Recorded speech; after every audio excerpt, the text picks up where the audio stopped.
Tayo'y nasa Kaitanen Absolute Boy Abunda pa rin sa case face to face to face.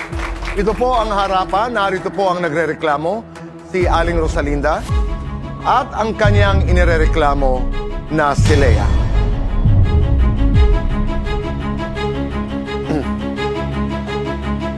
Ate Rosalinda, Lea, welcome sa show. Marami din tayong kababayan na ang problema ay utang. Di ba yung iba nagpapautang, iba yung may utang? Opo. So may gusto lang i-clarify muna si Attorney Matt at si Attorney Mark. Aling Rosalinda, nabanggit nyo kasi kanina, di ba, si mother ni Lea, Siga. Minsan gumagamit ng ibang pangalan para umutang. At aware ka ba ron, Lea? Hindi po. May ganon. Hindi ko po alam. Hindi ko Pero na alam mo mabanggit ang nanay ko. nangungutang si mama. Alam ko po, mama ko nangungutang. Pero, Sa kay Aling Rosalinda. opo. Pero verbal lang po. Wala po silang Verbal. pirmahan. Pero may idea ka ba mga magkano yung... Wala po eh. Hindi po nabanggit ang nanay ko eh. Di ba may notebook kayo?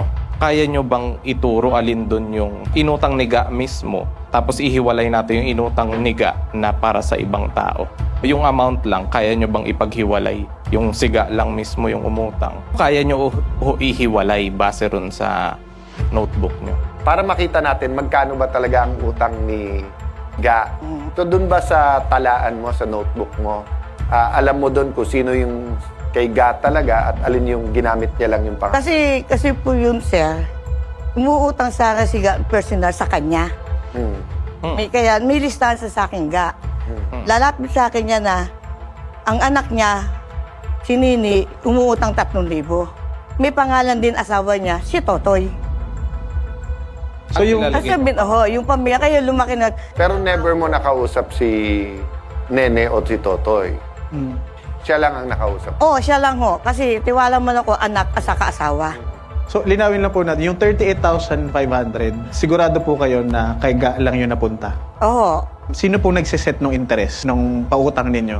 Yung financier niyo po ba o kayo mismo? Kasi on the man na talagang utangan, 5-6 talaga. 5-6 talaga. Siga, pag may pinapasok, binibigyan ko siya ng 5%. Kasi malaking makinabang ko, nagbibigay siya sa akin ng customer. Pero sigurado ho kayo, yun, 38.5 kay Ga lang yun. Wala pa yung halo na umutang siya sa pangalan ng iba. Wala nga, halos lahat no. Lahat pinuntang ko na yung mga ginamit niya pangalan. Wala na utang eh. So, i-breakdown ko. Pero gusto ko lang i-acknowledge muna, Kuya Boy, ang ating pong mga bisita ngayon ay mga accountant. Magandang project sa financial literacy, yung pinakasimpleng accounting para sa nagpapautang, nangungutang. Ate Rosalinda, first thing we have to do is know how much talaga yung utang. And ang problema kapag kino-contest, may problema tayo ngayon. She has her own way of writing everything na tingin ko, kumbaga parang doktor or abogado, maintindihan mo sarili mong sulat. Ang problema kasi, Ate Rosalinda, hindi mo pinapapirma, no? Yung Ano? pinautang mo. Pag may malaki yan na nga mga 20,000, may pirmahan na po. Yeah.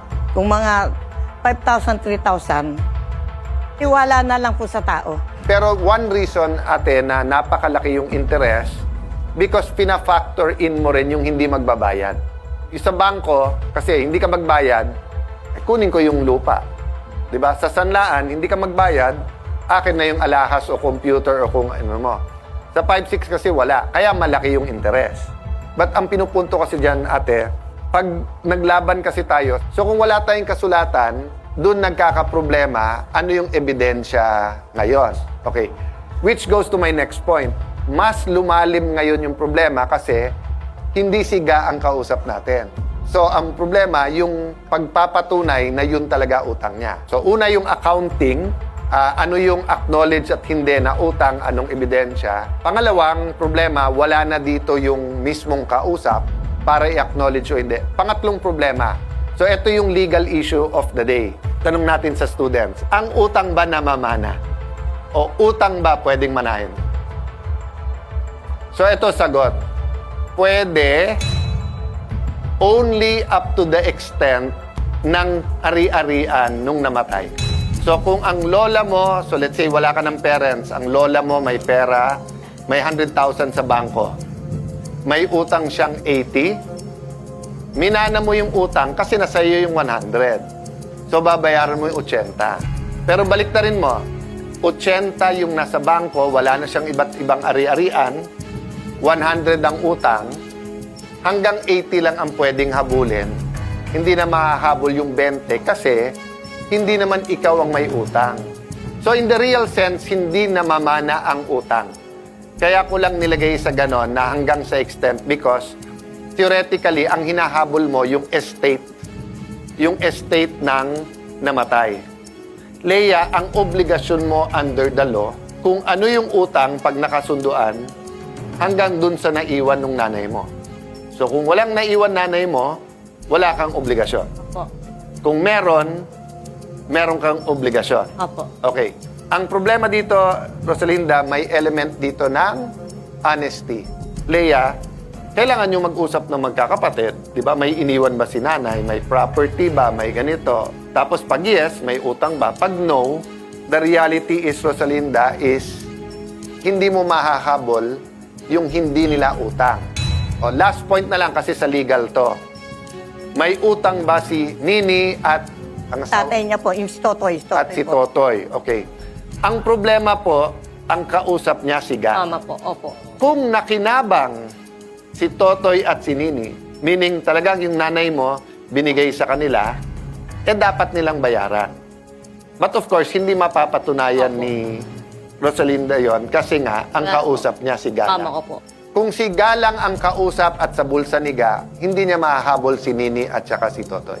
Pero kapag alimbawa, hindi nang utang si Nini at si Totoy, pero nakinabang sila. Meaning, para pala sa panghulog ni Totoy yun sa motor niya, binigay niya 3,000. Si Nini naman, i-enroll yung anak, binigay niya 8.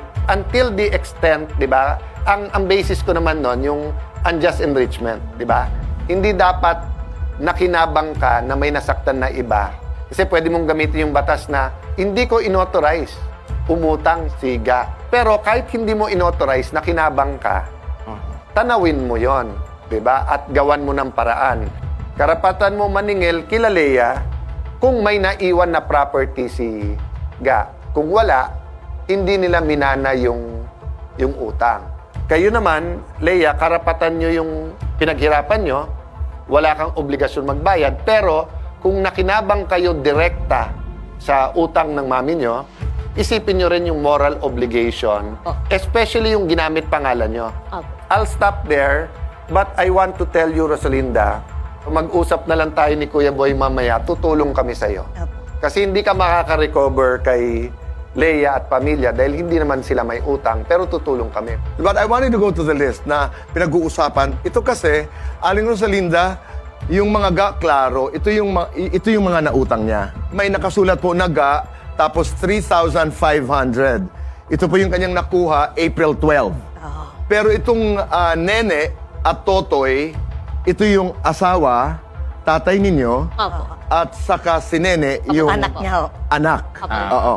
Ito, hindi nyo ilinalagay sa pangalan ni Ga. Hindi, may sanyalis po, Ga.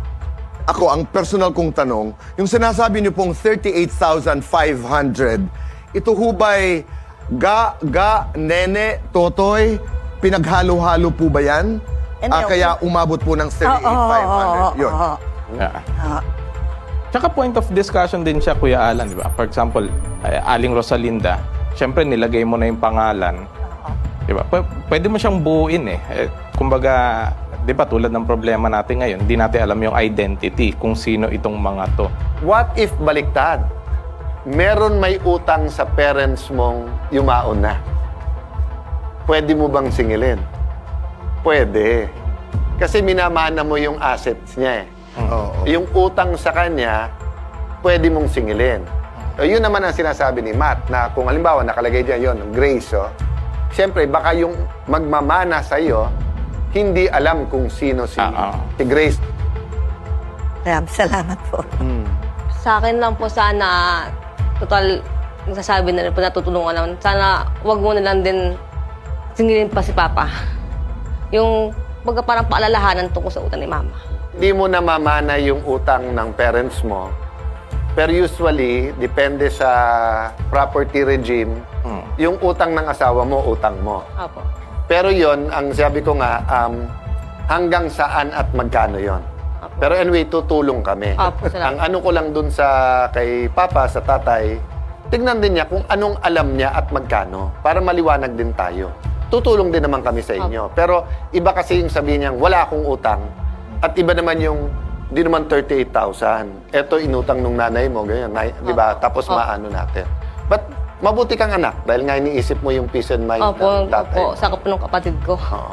Kasi may sakit din po yung kapatid ko. Ate, kung hindi ka nakukuha kay bossing, pasensya ka na bossing kung sino ka man. O let's say may puhunan ka na.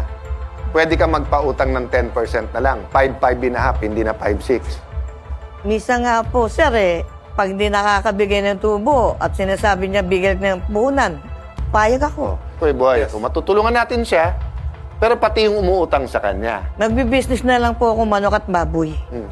Well, ingat din sa utang nga. Kung magpapautang ka man, yung halagang kung hindi bayaran, hindi mo babaksak yung tumuloy. negosyo Oo. mo. Samantala si Lea naman ay nagbebenta ng balut. Opo, balot vendor po ako sa gabi. Oo. Para po may pangkain kinabukasan, pambaon yung mga anak ko. Sige, anyway, mag-uusap sila Okay. ni Jalit ni Larry mamaya. Aling Rosalinda, salamat. Lea, salamat sa inyong Salamat po, tiwala. salamat din po. At mabuhay kayo. Mga payo ang ating ibabahagi po sa inyo. Sa pagbabalik ng...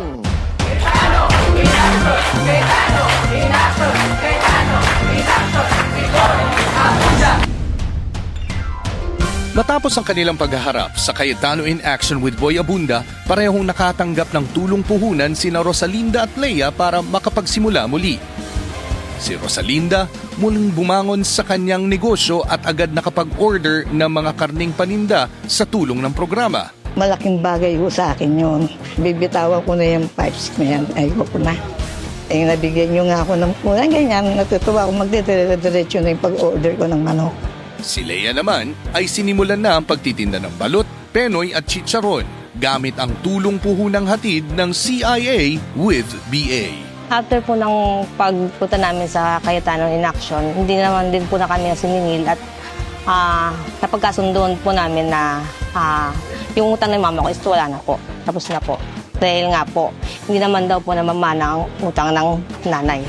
Masayang namili rin ang mga kabarangay ni Lea ng kanyang tindang balut at penoy sa tulong ng kanilang punong barangay na si Cap Zaldi Consigo. Nagpasalamat po kay Kuya Alan at kay Tito Boy po dahil po natulungan niya po ako at makapagtinda ng balot ulit. Ang mga parongkayano naman ni Nanay Rosalinda ay agad na nag-order ng kanyang mga karning baboy at manok. Napakasalamat din po ko kay Kuya Alan at napakabuti niya at na-entertain niya ako maigi. Yun po. Maraming salamat po sa inyong lahat. Sana marami po kayong matulungan na katulad ko.